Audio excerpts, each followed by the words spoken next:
The last few weeks, we've seen quite a correction come by in steel prices and spreads from those very lofty levels. In fact, the Indian domestic HRC steel prices have dipped and cooled off to a 2-month low.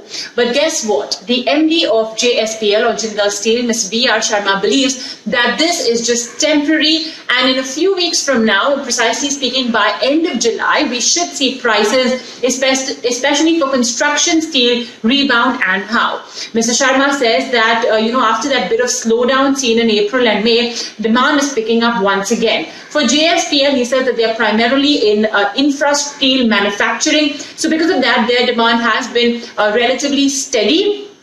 There was some inventory build-up in eastern ports due to weather conditions. That was the case especially for long steel as well. We had the lockdown in April and May, plus the heavy rains, the cyclonic conditions as well, that led to some sort of, stocking up of inventories at key eastern region ports. But now slowly that inventory is unwinding. In fact, he even speaks about export demand being extremely healthy. He says customers seem to be in buying more the last few weeks. Europe, Southeast Asia especially have seen very, very strong demand, and JSPL has maintained a very robust export book as well. So yes, according to him, construction steel prices in India, which have been under a bit of pressure, will pick up, and he expects a price increase of 1,500 to 2,000 rupees per ton in construction steel and rebar.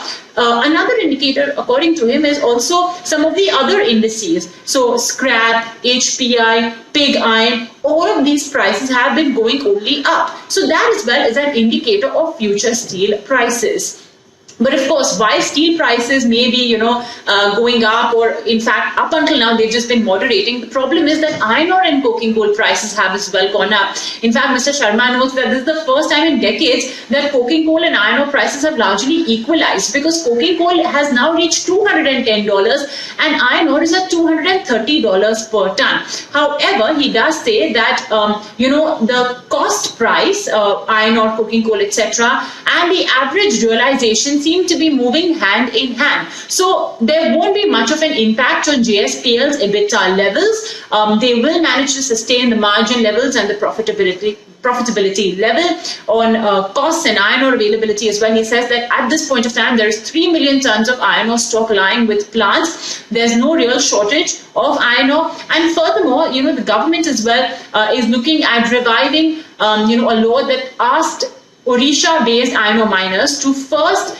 give the right of refusal for the iron ore mine from the state for Odisha-based steel companies as well. So that happens, it will really solve any iron ore shortage problem. And finally, on capex, he says that India needs at least 270 million tons of steel in the next decade. The capex announced by the top 5 steel companies, including JSPL, will lead to an aggregate 180 million ton capacity. So India will more than absorb all of that steel. And further, he states very, very clearly that JSPL will not be in a 2016-17 like situation, and all the new profits will be plowed back into the system first.